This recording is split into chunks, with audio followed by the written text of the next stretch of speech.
BJP सांसद प्रवीण खंडेलवाल का कहना है, यह बजट देश को पीएम नरेंद्र मोदी के 2047 तक विकसित भारत के दृष्टिकोण की ओर ले जाएगा। पीएम के नेतृत्व में भारत देश की तीसरी सबसे बड़ी अर्थव्यवस्था बनने की ओर बढ़ गया है। बजट के सभी प्रावधान जमीनी हकीकत को ध्यान में रखकर किए गए हैं।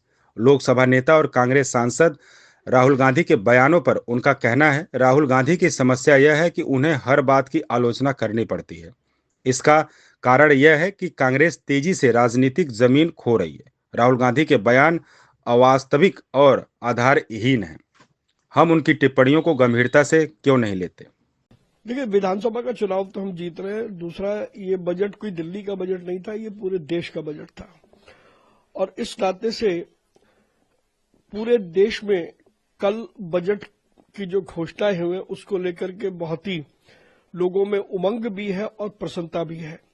12 लाख रुपए तक की आय पर कोई टैक्स नहीं, और यदि जिसकी आय 25 लाख रुपए है तो वर्तमान कर दर के हिसाब से उसको 1 लाख रुपए का बेनिफिट।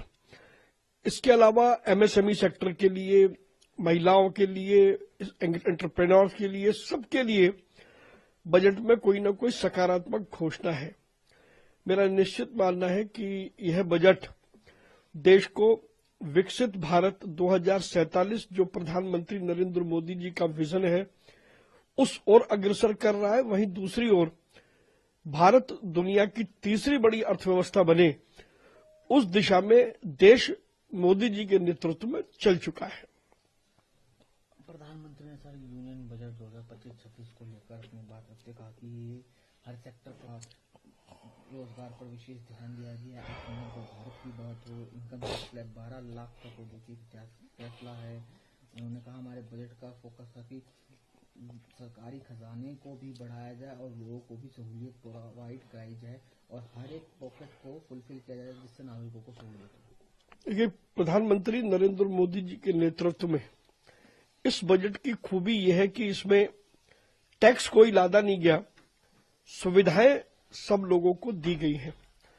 तो कुल मिलाकर के यदि कहें तो ये बहुत ही जमीनी हकीकत को ध्यान में रख करके बजट के सारे प्रावधान बनाए गए हैं और इसके लिए निश्चित रूप से वित्त मंत्री धन्यवाद की पात्र है।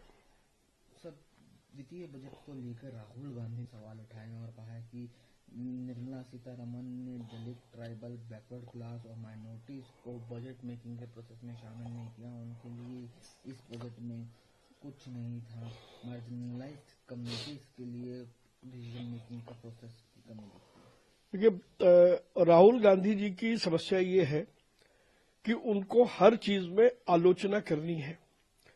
उसका सीधा सीधा कारण यह है कि कांग्रेस बहुत तेजी के साथ राजनीतिक जमीन को खोती जा रही है।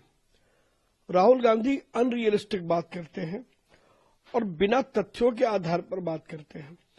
इसीलिए वो कभी भी और कुछ भी टिप्पणी कर सकते हैं। उनकी टिप्पणी को हम लोग गंभीरता से नहीं लेते हैं।